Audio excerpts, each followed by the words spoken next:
বন্ধুরা, আমি স্বপ্না চলে এসেছি নতুন একটি মজাদার গল্প নিয়ে। আজকের গল্পটি অনেক মজাদার হতে চলেছে। আজকের গল্পটি শুনলে তোমাদের পাইপ দিয়ে ঝরনার মতো স্রোত বয়ে যাবে, তাই গল্পটি শোনার আগে অবশ্য হেডফোন ব্যবহার করো। বন্ধুরা, তোমরা যারা আমার ইমো নাম্বার চাও তারা সবাই গল্পটি পুরো শুনবে, কেননা আজকের গল্পের মাঝে আমি আমার ইমো নাম্বারটি দিব। আর হ্যাঁ, শুধুমাত্র যারা চ্যানেলটি সাবস্ক্রাইব করবে তাদেরকে আমার ইমো নাম্বার দেয়া হবে। তাহলে চলো আজকের গল্পটি শুরু করি। আমি যখন রুমে ঘুমিয়েছিলাম তখন হঠাৎ মনে হলো আমার রুমের ভিতর কেউ আসলো। আমি সেটা বুঝতে পারলাম, কিন্তু আমি ঘুমের ভান করে শুয়েছিলাম আমার কাছে কি চায় সেটা জানার জন্য। তারপর লোকটি আমার রুমে ঢুকে আস্তে আস্তে আমার বিছানায় এসে বসলো। তারপর আমার কাপড় সরিয়ে দিল। তারপর বন্ধুরা, আমার সাথে কি হয়েছিল তা শুনলে তোমাদের মাথা গরম হয়ে যাবে। তাহলে কথা না বাড়িয়ে মূল বিষয়টা শুরু করি। বিয়ের পর সংসার নিয়ে এতই ব্যস্ত হয়ে পড়েছিলাম, অনার্স ও কমপ্লিট করে উঠতে পারিনি। স্বামী, শাশুড়ি আর দেবর নিয়ে আমার ছোট্ট সংসার। সব দিকে আমাকে আর অসুস্থ শাশুড়িকেই দৌড়াতে হতো। ব্যস্ততার ভিড়ে আম্মুর কাছেও তেমন যাওয়া হয়ে উঠত না। গেলেও একদিন থেকে চলে আসতাম। যাই হোক, শাশুড়িকে বুঝিয়ে এক সপ্তাহের ছুটি নিলাম আম্মুর কাছে যাওয়ার জন্য।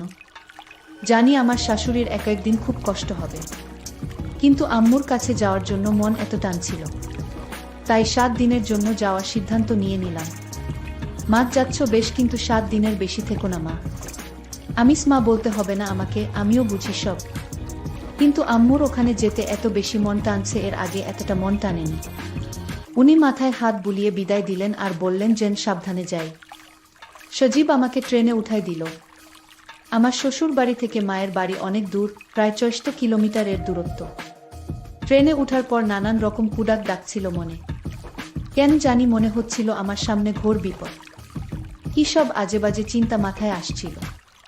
মনে হচ্ছিল অ্যাক্সিডেন্ট হবে, আমি মারা যাব, আমি বুঝি বাসায় ফিরতে পারবো না।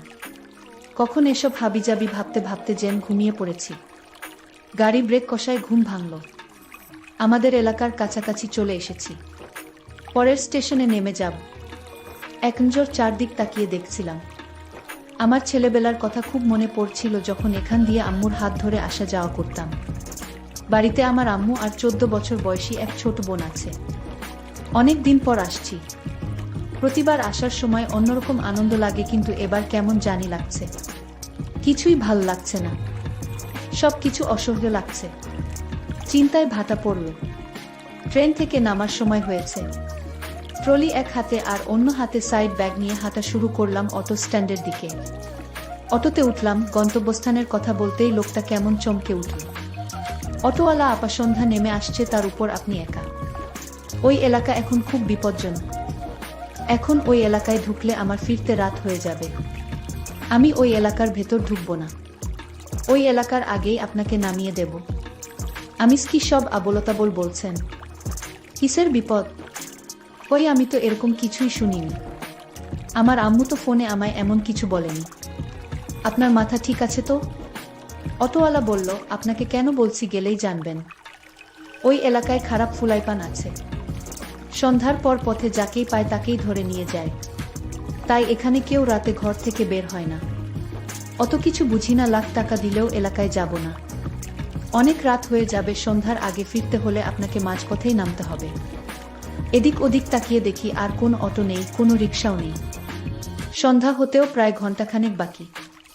নিরুপায় হয়ে অটোতে উঠেই বসলাম ওনার শর্ত মেনে। অটোওয়ালা কথামত আমাকে মাঝপথে নামিয়ে দিল। বাধ্য হয়ে হাঁটা শুরু করলাম। সত্যি তো রাস্তা একটা কাকপক্ষী পর্যন্ত নেই। আছে শুধু প্যাঁচার ডাক, থেকে থেকে দূর হতে কুকুরের ঘেউ ঘেউ আওয়াজ ভেসে আসে। ছোটবেলায় আঙ্কেলের সাথে মেলায় যেতাম। মেলা থেকে ফিরতে বেশ রাত হতো। তখনও দেখেছি কত মানুষের আনাগোনা।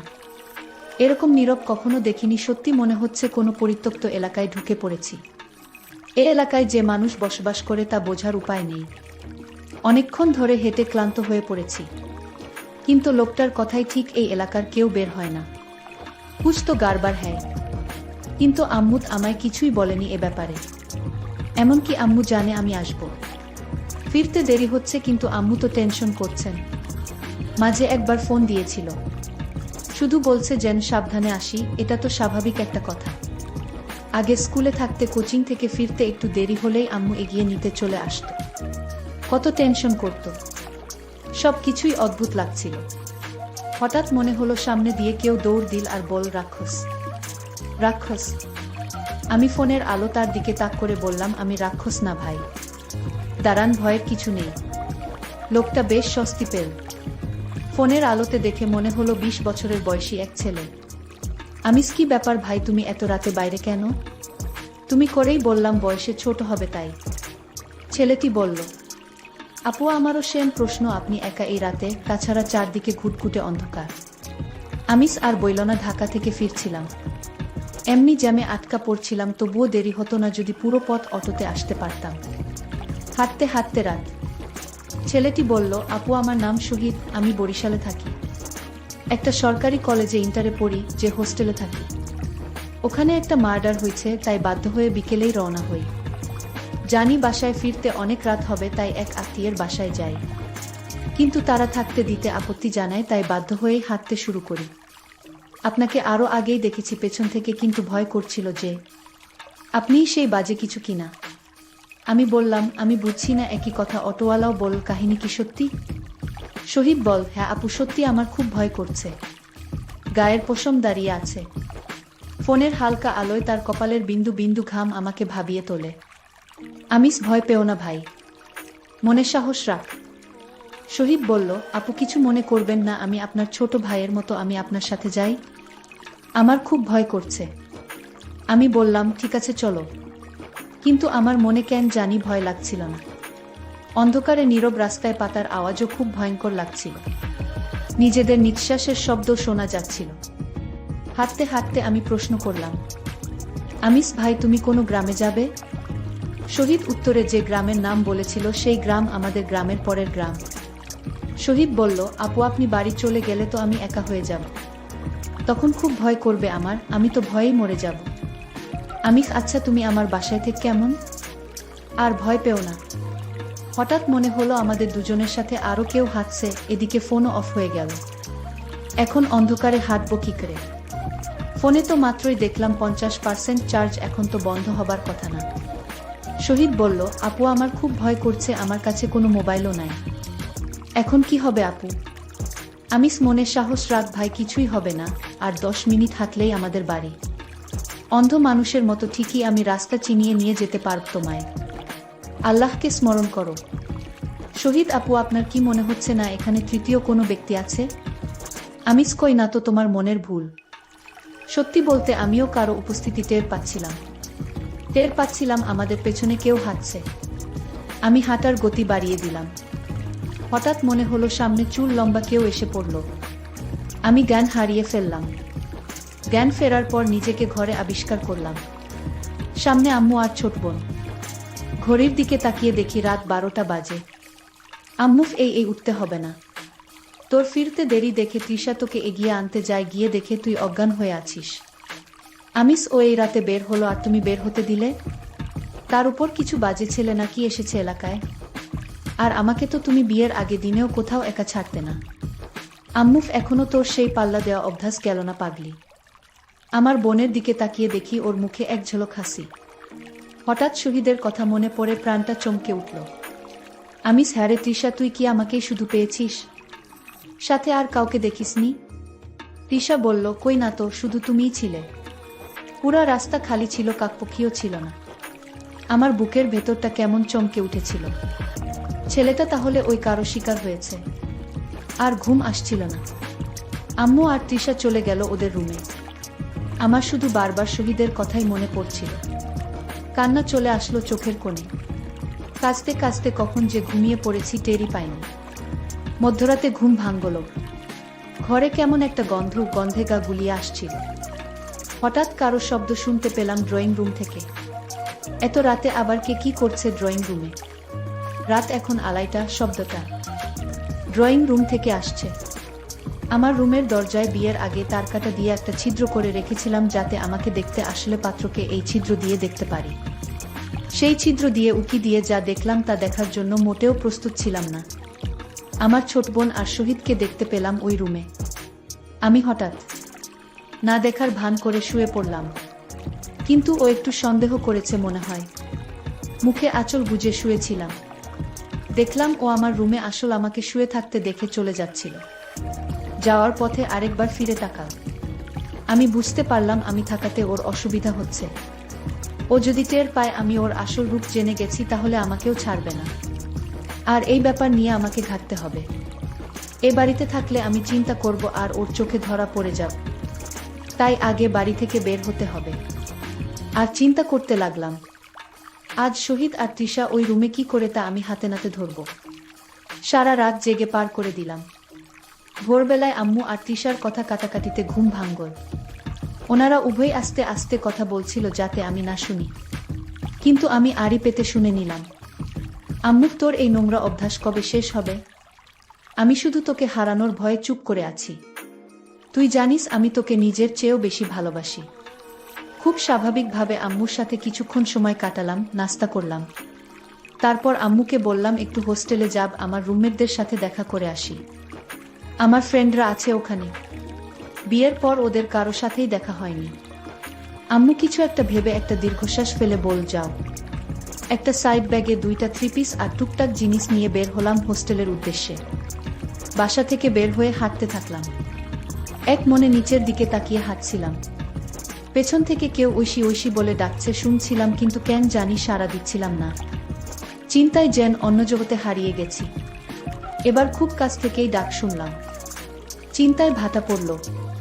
খুব পরিচিত কারো কণ্ঠ, কিন্তু মনে করতে 5 সেকেন্ড লেগে গেছে। 2 বছর পর দেখে। শিরিন, কেমন আছিস তুই?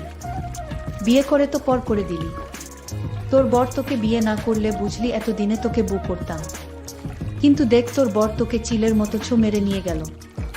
শিরিন আমার ছোটবেলার বন্ধু, ক্লাস 6 থেকে অনার্স, একই স্কুলে কলেজে ও একই ভার্সিটিতে পড়েছি। পরে একসময় তিতুমির কলেজের এক মেয়ের সাথে ফেসবুকে ওর প্রেম হয়। মেয়েটাকে ওর পাশে একদমই মানাচ্ছিল না। মুখের ওপর বলেই ফেলি, কি পছন্দ করছিস? তখনও বলে তুই প্রেম কর, তাইলে ওর সাথে ব্রেকআপ করে দেই। এসব কথা বলতে বলতে বিকেল ঘনিয়ে আসতে শুরু করলো।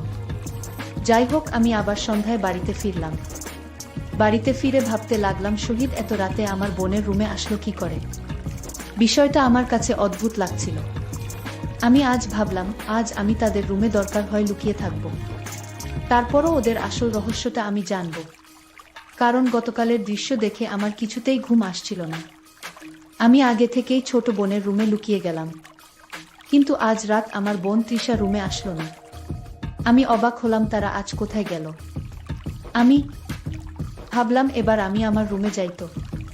আমি আমার রুমে গিয়ে দেখতে পেলাম তারা দুজনকে।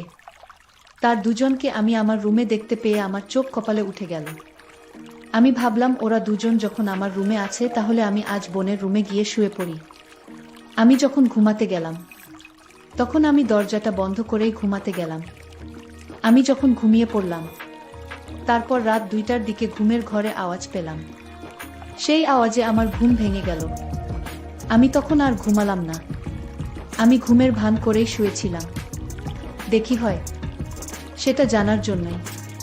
আমি টের পাচ্ছিলাম আমার রুমে কেউ চুপি চুপি এসে ঢুকলো।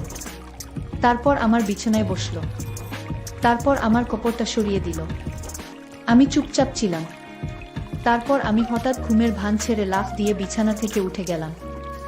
আর বলতে লাগলাম, কে কে তুমি? আমি দেখলাম সেটা আর কেউ না, আমার ছোট বোন। আমি তার চোখের দিকে তাকালাম। দেখলাম সেটা মানুষের চোখ না, সেটা আমার কাছে মনে হচ্ছে কোনো ভূতের চোখ। আমি চিৎকার দিলাম। মা তখন আমার রুমে হাজির। আমার মা বলল, কি হয়েছে তোর? আমি বললাম, আমার বোন এরকম করছে কেন? তার চোখ তো মানুষের মনে হচ্ছে না। মা তখন বলল, তুই যা দেখেছিস তাই সত্য। এটা তোর স্বাভাবিক বোন না, আমাদের মতো স্বাভাবিক মানুষ না। তোর বোন ঠিক আছে, কিন্তু সে রাক্ষস। সে সাধারণ মানুষ না। আমার গর্ভ থেকে জন্ম নিল এক রাক্ষস। গতকাল শহীদ ছেলেটাকে মেরে ফেলেছে। আজ তোকেও মারতে এসেছিল, কিন্তু তুই তো ওর বড় বোন, তাই তোকে মারবে না। মায়ের কথা শুনে আমার চোখ দিয়ে পানি ঝরছিল। আজকের মতো এখানেই শেষ করলাম। গল্পটি যদি ভালো লাগে তাহলে অবশ্যই চ্যানেলটি সাবস্ক্রাইব করে পাশে থাকবেন। ধন্যবাদ।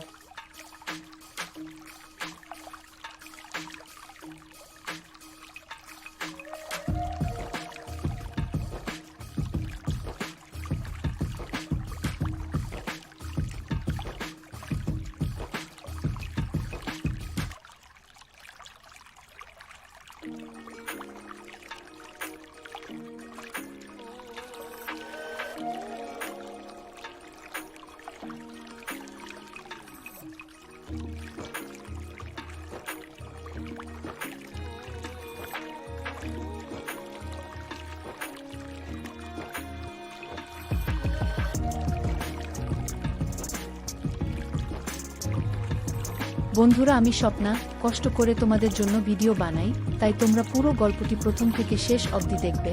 যারা নিয়মিত আমার চ্যানেলের ভিডিওগুলো দেখবেন এবং শুনবেন তাদেরকে আমার ইমো নাম্বার দিব পরবর্তী গল্পে।